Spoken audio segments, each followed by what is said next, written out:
তুমি আবার সেই এক মুঠো মুড়ি আর কচু শাক দিয়ে ভাত বসালে। আর কি বা আছে বলো, মাছ তো আজকাল চোখেই পড়ে না, বাজারে যাওয়ার মুখ নেই আমাদের। তুমি বলছো আর আমি শুনছি, প্রতিদিন এই একই কথা। তোমাদের জন্য কিছু আনতে না পারলে নিজেকে পুরুষ বলাই লজ্জার। তুমি প্রতিদিন নদীতে যাচ্ছ, জীবনের ঝুঁকি নিয়ে মাছ ধরছো, তার চেয়েও বেশি আর কি করবে বলো তো? সংসার তো আমরা একসাথে করছি, শুধু তোমার নয়, আমারও যে দায়িত্ব। শোনো, মেয়েটা বড় হচ্ছে লীলা, মায়াবতীর নতুন জামার দরকার, পড়াশোনার খরচ কি করে চালাবো এসব আমি বলো তো। আমি কথা বলেছি পাশের কাকিমার সাথে, মায়াবতীর কিছু পুরনো বই আছে, তাদের দিবে বলেছে, যে আমার জন্য একটা পুরনো শাড়ি কেটে কিছু বানাতে পারি। নিজের সন্তানের জন্য নতুন কিছুও করতে পারি না, কি ভাগ্য আমার। এই কথা বলো না মাধব, অনেকের চেয়েও ভালো আছি আমরা, মাথার ওপরে ছাদ আছে, দুবেলা কিছু না কিছু খাই, তুমি আছো সেটাই তো বড় জিনিস। তুমি না থাকলে আমি বোধহয় অনেক আগেই হার মেনে নিতাম। হার মানলে চলবে? নদীর মতোই জীবন আমাদের, টান আছে, ঢেউ আছে, কিন্তু তলিয়ে যাওয়া চলবে না। ঠিক বলেছ, কালকে রাতে ভুবনের সাথে নদীতে যাব। যা হোক, দুটো বড় মাছ না আনলে ঘরে ফিরবো না। সাবধানে যেও, কাল রাতে খবর পেলাম ওপাড়ার জেলেরা বলেছে জলটা খুব টানছে। ভয় পেলে চলবে না, নদী আমার পথ, নদী আমার রুটি। কালকে রাতে বউ বলছিল আজকে যদি বৃষ্টি নামে তাহলে যেতে না, কিন্তু কি করব বলো, ঘরে তো চাল নেই। একটা কথা বলবো ভুবন, ঘরে অভাব থাকলে বৃষ্টি ঝড় আমাদের থামাতে পারবে না, মাছ আনতেই হবে। ঠিক বলেছিস, তবে আকাশটা যেভাবে কালো হয়ে আছে ভয় করছে রে একটু।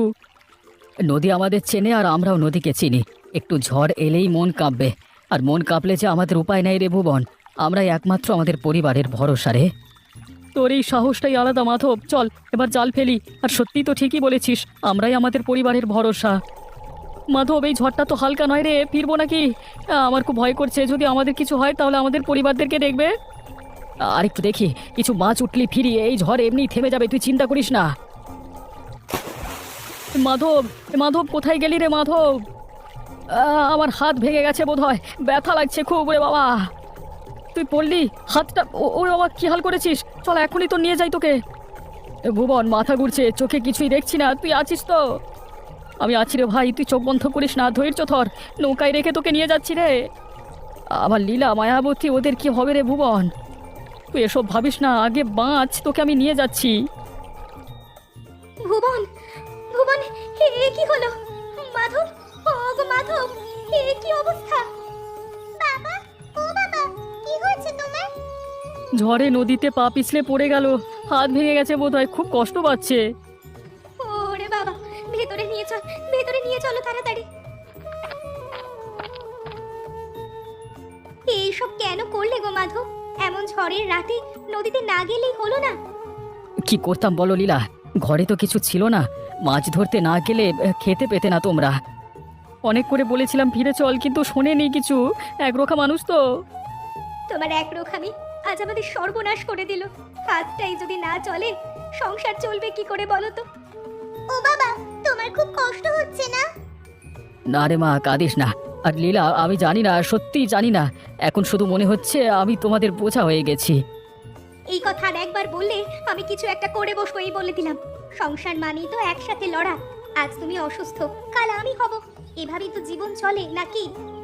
তবে এক কাজ করি, আজই ডাক্তারকে ডেকে আনি, হাতটা দেখে দিয়ে যাবে। হ্যাঁ ভুবন, দয়া করে করো, আমি একটু গরম জল দিচ্ছি, ব্যথাটা কমবে। ভুবন রে, তুই আছিস বলে একটু ভরসা পাচ্ছি রে ভাই। ও বাবা, আমি আছি রে মাধব, আর তুই আমার ভাইয়ের চেয়ে কম কি? তুই এখন বিশ্রাম নে ভাই। চোখ বন্ধ করো, আমি পাশে আছি, আমাদের কিচ্ছু হবে না মাধব, আমরা লড়ে যাব। এই যে, এত দেরি করলে কেন? চেহারা দেখে তো মনে হচ্ছে আকাশ ভেঙে পড়েছে। তার চাইতেও খারাপ খবর এনেছি কোমল, জানি না এসব কবে ঠিক হবে। আবার কি হলো? আজ সকালে তো বললে কচু গাছগুলো দেখতে যাচ্ছ। হ্যাঁ গেছিলাম, কিন্তু যা দেখলাম বলতে ইচ্ছে করছে না। বলো না আদিত্য, কেমন দেখলে? গাছগুলো যেন শুকিয়ে যাচ্ছে, পাতাগুলো হলুদ, কচু গাছ কি এমন হয়? হ্যাঁ, বৃষ্টি তো হয়েছে, তাহলে জলের অভাব নয়, তবে শুধু পাতাই না, কয়েকটা গাছ তো মাটি শুদ্ধ উঠেই গেছে, যেন কেউ টেনে তুলেছে। তুমি কি বলছো? কেউ গাছ তুলেছে? চুরি? কে জানে, রাতে তো কেউ চোখে পড়েনি, তবে একটা ব্যাপার খেয়াল করলাম, চারপাশে অদ্ভুত চিহ্ন, যেন মাছের লেজের ছাপ। মাছের? তুমি ঠিক দেখেছো তো? কোনো ভুল হয়নি তো? ঠিক মতো ভেবে চিনতে বলো। জানি না কোমল, মাথা কাজ করছে না। এতদিন এই কচু ক্ষেতটাই ছিল ভরসা, সেটাও নষ্ট হতে বসেছে। এখন কি করব আমরা? ঘরে তো চাল নেই, বাজারে ঋণের টাকাও বাকি আছে। আমি ভাবছি হয়তো জমি বিক্রি করতে হবে, না হলে না খেয়ে মরে যেতে হবে, বুঝলে কোমল? না, এটা বলো না আদিত্য। এই জমিটুকু তো বাবার রেখে যাওয়া, এটুকু না থাকলে আর কিচ্ছু থাকবে না আমাদের। তাহলে কি করব বলো? হাতে টাকা নেই, ক্ষেত নেই, কাজও নেই। একবার মাধবের সাথে কথা বলো না গো, ও নদীর কথা জানে, হয়তো কিছু বুঝতে পারবে। হয়তো কথা বলতে হবে, অন্তত বোঝা যাবে এটা প্রকৃতির খেলা নাকি মানুষের কাজ। কিন্তু ও তো এখন অসুস্থ, কি জানি কবে ঠিক হবে। এখন নিজের দরকারে ওর কাছে যাওয়া ঠিক নয়। সেটাও ঠিক, জানি না ওপরওয়ালা কবে যে মুখ তুলে তাকাবেন। লীলা শোনো না, এই হাতটা না থাকলে যে আমি কিছুই করতে পারি না। তোমার একটু সুস্থ হওয়া মানে আমার কাছে আশীর্বাদ, কিন্তু সত্যি বলি কষ্টটা দিনকে দিন বাড়ছে। আজকে 3 দিন হলো চুলায় আগুন জ্বলে না। আমি দেখছি তুমি সব লুকিয়ে রাখো আমার থেকে, কিন্তু বিশ্বাস করো আমিও সব বুঝি, কিন্তু আমার হাত যে বাঁধা। ভাতের বদলে মুড়ি দিয়ে কাটাচ্ছি, আর কদিন পর মুড়িও থাকবে না। ভুবন বলেছিল কিছু চাল এনে দেবে, এখনো এলো না। বুঝি তার ঘরেও টান পড়েছে, কি আর বলবো। সবাই সবার জ্বালায় আছে গো, কেউ আর ভালো নেই। কার ঘরেই বা টান পড়ে না বলো? শুধু আমরা না, চারিদিকে সবারই অভাব, কি আর করব। এই অবস্থায় কি মায়াবতীর স্কুলে পাঠানো ঠিক হবে? ঘরে কিছু নেই, কিভাবেই বা ওকে পাঠাবো বলো তো? তাকে স্কুল থেকে বের করে দিতে বলছো? মেয়েটা কি পড়াশুনো করবে না? ওরও কি আমাদের মতোই অবস্থা হবে? না গো, কিন্তু কিছু টাকা তো জমেছে, মাসে মাসে দিচ্ছি না। ওরা আর কতদিন সহ্য করবে? সামান্য কিছু টাকা নেয়, সেটাও যদি না দিতে পারি। মায়াবতী একটা ভালো মানুষ হবে বলি এত কষ্ট করছি, যদি ওর পড়াশোনাই বন্ধ হয়ে যায় সবই তো বৃথা। তাই তো ভাবছি কিছু একটা করতে হবে, শুধু বসে থাকলে চলবে না। নদীর ধারে কিছু মাছ এখনো ভেসে আসে কিনা দেখে আসতে পারি গো। তোমার হাত এখনো পুরো সেরে ওঠেনি, আবার যদি নদীতে যাও, যদি কিছু হয় তখন কি হবে? ভয় পেলে চলবে না লীলা, এইভাবে না খেয়ে মরবার চেয়ে লড়াই করে বাঁচা অনেক ভালো। একটা কাজ করি, ভুবনের সঙ্গে কথা বলো, ও থাকলে অন্তত একটা সঙ্গী থাকবে পাশে। তাই তো কালকে সকালে যাবো ওর কাছে। আর একটা কথা, আদিত্যর কচুর ক্ষেত নিয়ে কিছু শুনেছো? না তো, কি হয়েছে? ভুবন বলছিল কচু গাছগুলো হঠাৎ উধাও হয়ে যাচ্ছে, কিছু তো বুঝে উঠতে পারছি না। অদ্ভুত ব্যাপার, কিছু তো একটা ঘটছে চারপাশে। ঠিকই বলেছো, চারিদিকে গন্ডগোল। তবে এখন ভাবতে হবে ঘরের চালে উঠবো কিভাবে। চিন্তা করো না মা, দেখবে একদিন সব ঠিক হয়ে যাবে।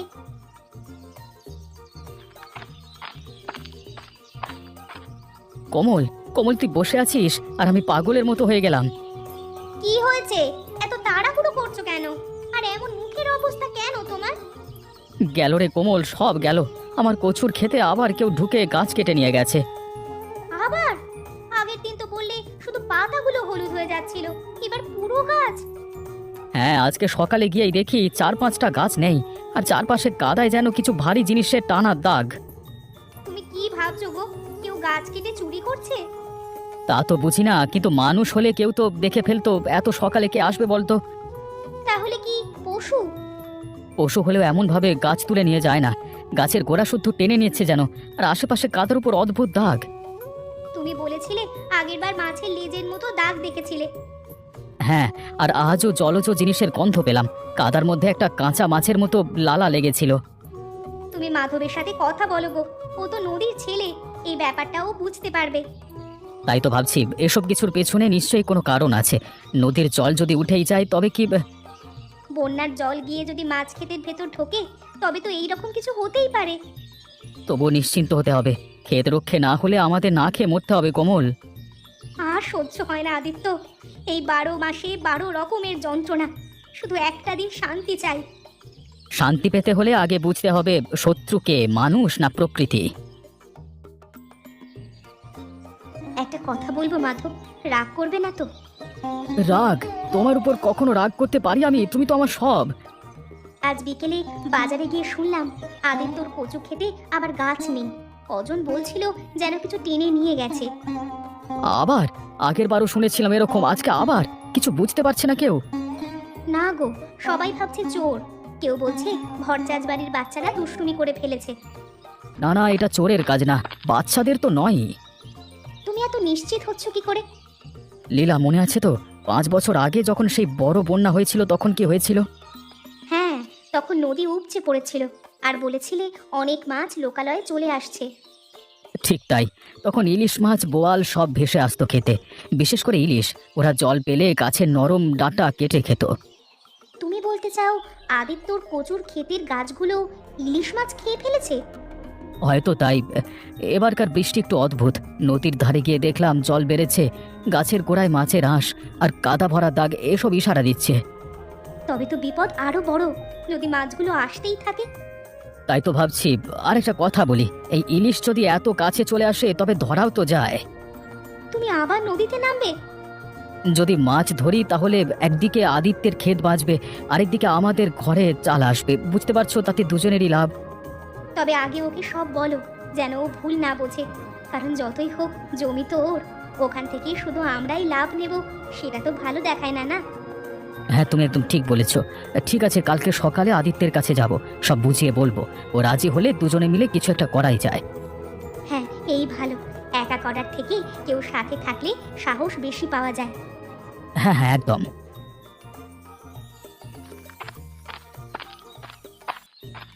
আদিত্য, ব্যস্ত আছিস? আরে মাধবদা, তুমি এত সকালে? একটু দরকার ছিল ভাই, তাই ভাবলাম দেখা করেই ফেলি। কেমন ফাঁকা আছিস তো? কিছুক্ষণ সময় হবে তোর কাছে? আরে কি বলছো দাদা, তোমাকে কতদিন পরে দেখলাম, খুব ভালো লাগলো। এসো না, বসো বসো। তা হাতের কি খবর? ধীরে ধীরে সেরে উঠছে, তবে চুপ করে বসে থাকতে মন টানছে না, বুঝলি? তুমি এভাবে চলাফেরা করছো ঠিক আছে তো? কষ্ট না হয়, কোনো রকম অসুবিধে হচ্ছে না তো? আমাকে কিন্তু বলতে পারো। কষ্ট তো আছেই, কিন্তু এখন কথাটা বলা অনেক বেশি জরুরি, তাই তোর কাছে ছুটে এলাম রে। কি এত জরুরি কথা? বলো বলো, কি কথা, আমি শুনছি, বলো।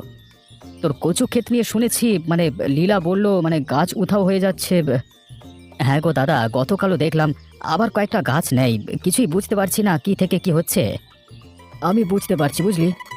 তুমি? কিন্তু কিভাবে? নদীর পাড়ে গেছিলাম, কাদার মধ্যে মাছের আঁশ লেজের দাগ দেখলাম। বন্যার সময় ইলিশ মাছ অনেক সময় জলোচ্ছ্বাসে উঠে আসে, এই গাছগুলো ওরাই খাচ্ছে, বুঝলি। ইলিশ? তাই তো, সেরকম গন্ধই তো পেয়েছিলাম, কিন্তু বিশ্বাস হয়নি, বুঝলে। শুধু ক্ষতি নয়, এটা একটা সুযোগ। এত কাছাকাছি ইলিশ মানে ধরবার জোগাড়, বুঝলি। তুমি বলতে চাইছো আমরা মাছ ধরতে নামবো? না না, আমি এসব করব না, তুমি করতে চাইলে করো। কিন্তু কেন? এসব ছাড়ো, তোমার হাতের এই অবস্থা, তুমি পারবে তো? আমার তো মনে হয় তোমার অসুবিধা হবে। ধরবার কাজ আমি এক হাতে করব না, তুই থাকলে হবে। আরে মাছগুলো নড়াচড়া কম করে, এখন ঠান্ডা পানিতে কাদায় জমে থাকে, বুঝলি। ঠিক আছে দাদা, আমি সাহায্য করব, কিন্তু মাছ তুমি ধরবে। আমি এ কাজ পছন্দ করি না, আমি তোমার সাথে থাকবো। আচ্ছা ঠিক আছে, তাহলেই হবে। আদিত্য, জালটা ঠিকভাবে ছাড়, এই জায়গাটা একটু গভীর, মাছ থাকলে এখানেই থাকবে। এইদিকেই ফেললাম, কিন্তু দাদা এখনো তো কিছু টান লাগে না। ধৈর্য ধর ভাই, নদী যে রাতেও কথা বলে সেটা তুই এখনো বুঝিসনি। তোমার মুখে এসব শুনলে ভালোই লাগে, কিন্তু জাল যখন খালি ওঠে তখন বিশ্বাসটা কমে যায়। এই তো টান দে, আমার জাল ভারী লাগছে রে, কিছু লেগেছে মনে হচ্ছে। সত্যি বলছো দাদা? আরে ভাই, একবার দেখে নে তো। আরে আরে কি যে টান, উঠতেই চাইছে না তো। এইবার তো দেখি। ওরে বাবা দাদা, এই 4টে ইলিশ একসাথে! বলেছিলাম না এরকম মাছ শেষ কবে ধরেছিলাম মনে পড়ে না। তোমার ভাগ্য একেবারে খুলে গেছে দাদা, আমার দিকে তো তাকাও না। একটু ধৈর্য ধর, মাছের গন্ধ এইদিকে আসছে, তোর দিকেও আসবে। তুমি আবার তুললে নাকি? আরে হ্যাঁ, আরেকটা ধরেছি, এবার একদম মোটা ইলিশ। তোমার কপালটা যে এমন সেটা বুঝতে আমার সময় লাগেনি। আদিত্য, তুই হিংসে করছিস? না দাদা, মানে একটু আফসোস হয় শুধু। তুমি ধরছো, আমি দাঁড়িয়ে দাঁড়িয়ে দেখি। আমরা একসাথে নামছি, এত হিংসে করবার কিছু নেই, ভাগ্য বদলাতে সময় লাগে, বুঝলি। তবু মনটা কেমন যেন হয়, বুঝলে। তুই চাইলে কালকে আবার আসবো একসাথে, তোর জালেও পড়বে, দেখিস। দেখি দাদা, এখন তো শুধু তোমার জালই হীরের মতো হয়ে উঠেছে। জীবনে ওঠানামা আছে রে, কিন্তু মনে রাখিস আমি তোর সাথেই আছি। একটু আস্তে হাঁটো, একটু ধীরে করো, মাছগুলো নড়ে যাচ্ছে। ভয় নেই লীলা, শক্ত করে বাঁধা আছে। আজকে যদি সব বিক্রি হয়, কাল থেকে ভাবতে পারবো পরের সপ্তাহটা।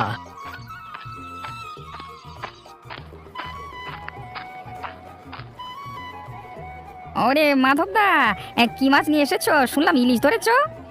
তুই ঠিক শুনেছিস ভাই, নদী এবার মুখ খুলেছে বুঝলি। দাদা দাও একটা ভালো, বউ বউ শুনেছে, এখন না নিলে খেতে দেবে না। দেখে নিন, সব একদম টাটকা, কাল রাতেই ধরেছি। এটা একটু মোটা হচ্ছে মনে হচ্ছে, দাম কেমন? এটা 700, কারণ ওজন একটু বেশি, বাকিগুলো 500 প্রতি কেজি। হ্যাঁ ঠিক আছে, এই একটা নিলাম, দাও ওজন করে। আমি একটা নেবো, তোমার এই জলমানি সোনা মাধব দা। তবে আগে আসলে আগে পাবেন, আজ যা আছে শেষ হয়ে গেলে আর নেই। তুমি এমন মাছ রোজ আনো, তাহলে তো আমাদের বাজারে যেতেই হবে না। নদীর মন ভালো থাকলে রোজ আনবো, কিন্তু এ তো কেবল শুরু। তোমাদের দেখে ভালো লাগছে, এত কষ্ট করেও আজকে মুখে হাসি। হাসি এখন একটু ফিরেছে, এতদিন তো ছিল শুধুই চিন্তা। আজকে বিক্রি দিয়ে অন্তত 3 দিনের ভাত চালানো যাবে। মাধবদা, কালকে আবার এলে খবর দিও। আমি 1 কেজি আগেই মানে আগে তোমার পয়সা দিয়ে রাখবো আর কি। ঠিক আছে, তোদের জন্য আলাদা করে রেখে দেবো, ঠিক আছে। চলো মাধব, এবার ফিরি। দুপুরে ভাতের সাথে একটু ইলিশ রাখবো না? তুমি রান্না করবে আর আমি খাই না, এটা কখনো হতে পারে? আরে চলো চলো চলো, বাড়ি চলো। চলো। মাধবদা বাইরে এসো, কিছু কথা বলবার আছে। কেরে এই রাতে আদিত্য, এত রাতে? তোমাকে দেখতে এসেছি, নতুন রাজা হয়ে গেছো মনে হচ্ছে। কি বলছিস কি তুই, ঠিক করে বল। সেদিন জাল টানবার সময় তুমি বুঝলে যে আমি কিছু পাইনি, একটার পর একটা ইলিশ তুমি ধরলে, আর আমাকে শুধু ঠায় দাঁড় করিয়ে রাখলে। হ্যাঁ আদিত্য, আমার ভাগ্যে মাছ এসেছিল, তাতে আমি কি করব? তোকে তো বাধা দিইনি আমি। তোমার চোখে মুখে যেভাবে হাসি ফুটেছে, যেন আমি তোমারই চাকর। এসব কথা বলবি না আদিত্য, তুই আমার ভাইয়ের মতো, এসব ভাবলে তো সম্পর্কই শেষ হয়ে যাবে। তোমার সাথে আমার সম্পর্ক রেখে কোনো লাভ নেই, আমি এই সম্পর্ক শেষ করতে চাই। হ্যাঁ, তুই এখন হিংসায় অন্ধ হয়ে গেছিস, নদী যে কারো সাথেই থাকে না সেটা বুঝতে পারিস না। হ্যাঁ, এখন তো নদীও তোর, মাছও তোর, বাজারও তোর, হাসিও তোর। আমি কি একা বোকা? যদি এতই তোর কষ্ট, তবে তুইও নাম নদীতে, মাছ ধর, কাজ কর, শুধু কুৎসা ছড়াবি না। তুই বেশি বড় বড় কথা বলিস না মাধব, সময় আসছে তখন আমি তোর হাসি একেবারে গিলে খেয়ে নেব।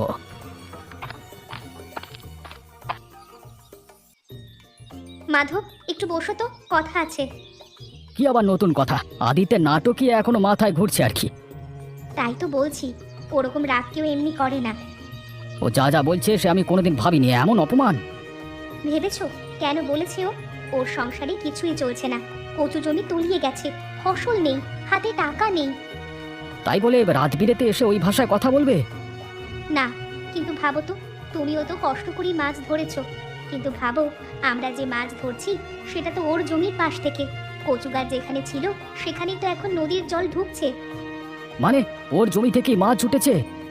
তাই তো, ওর ক্ষতির জায়গাটা আমাদের লাভে পরিণত হয়েছে, বুঝলে? তুই ঠিক বলেছো, তাই তো, আমি তো ভাবিনি এভাবে। আদিত্য রাগ করেছে, কারণ ওর কিছুই নেই, আর আমরা সেখানে দাঁড়িয়ে হাসছি। তাহলে কি করব? তাকে কাছে টানো, একসাথে কাজ করো। ওর জমিতে যদি জল থাকে তো দুজনে মিলেই কাজ করতে পারো। ঠিক বলেছো। আদি তো আছিস? তোমরা এখানে আজকে আবার কি শুনবো? না রে ভাই, শুনতে না, বলতেই এসেছি। কি? আমি রেগে গেছিলাম, ঠিক আছে, কিন্তু এখন মাথা ঠান্ডা করে ভাবছি তোকে একা ফেলে চলে যাওয়া ঠিক হয়নি। তবে কি এখন করুণা দেখাতে এসেছো? না রে ভাই, করুণা না, সম্পর্ক বাঁচাতে এসেছি। তোকে একটা প্রস্তাব দিতে এসেছি, তোদের জমির দিক দিয়ে জল উঠেছে, আমরা সেখানেই মাছ পাই, ভাবছি তুই আর আমি একসাথে ব্যবসা করি। ব্যবসা আমার সাথে? হ্যাঁ, তোকে বাইরে রাখতে চাই না, আমরা দুজনে ভাগ করে কাজ করব, যা লাভ হবে দুজনে ভাগ করে নেব। তোমরা সত্যি কথা ভাবলে? তুই ভাই আমাদের, তোর দুঃখ আমাদেরও লাগে। সত্যি সত্যি এরকম করবে? হ্যাঁ, আজকে থেকে শুরু করব, চল ভাই। এই দেখ, আজকে আবার 3 ঝুড়ি ইলিশ, ভাগ্য বুঝলি, ভাগ্য। ভাগ্য না রে ভাই, পরিশ্রম আর একসাথে থাকবার ফল। তুই না থাকলে এতটা পারতাম না, সত্যি বলছি। আমি না থাকলেও তুই পারতিস, কিন্তু এখন একসাথে করছি বলেই যেন মনে শান্তি আসছে। আগে নদীতে নামলে বুক ধকধক করতো, এখন তুই পাশে থাকিস বলেই ভরসা পাই। মাঝে মাঝে ভাবি, সেদিন যদি তোদের সাথে ঝগড়া করে সব ভেঙে ফেলতাম, তাহলে আজকে এই হাসিটুকু থাকতো না। ভুল করা মানুষ জানে, কিন্তু ভুল মেনে নেওয়া মানুষ বড় হয়। তুই বড় হয়েছিস রে আদিত্য। কি গো, আবার কত মাছ আনছো? ঝুড়ি তো ভরে গেছে। বৌদি, আজকে তো ঝুড়ি নয় গো, মনটাই ভরে গেল। আবার শুরু করেছো? চলো চলো, জল গরম করেছি, হাত পা ধুয়ে নাও, তারপর চা খাওয়াবো। চা তো খাবো, তবে আজকে একটু গুড় দিও, সাফল্যের স্বাদ তো একটু মিষ্টি চাই, তাই না? হ্যাঁ হ্যাঁ, আজকে গুড়ের চা না হলে চলে না। তাহলে চায়ের পরে পান্তা ভাত আর ইলিশ ভাজা। কি বলছো? তাহলে তো আজকে উৎসব। যেখানে একতা আছে সেখানে উৎসব বৌদি। এই সংসার, এই মানুষগুলোই তো আমাদের আসল সম্পদ। ঠিকই বলেছো, টাকা পয়সা যাকগে, শান্তি থাক, ভালোবাসা থাক, এই তো যথেষ্ট।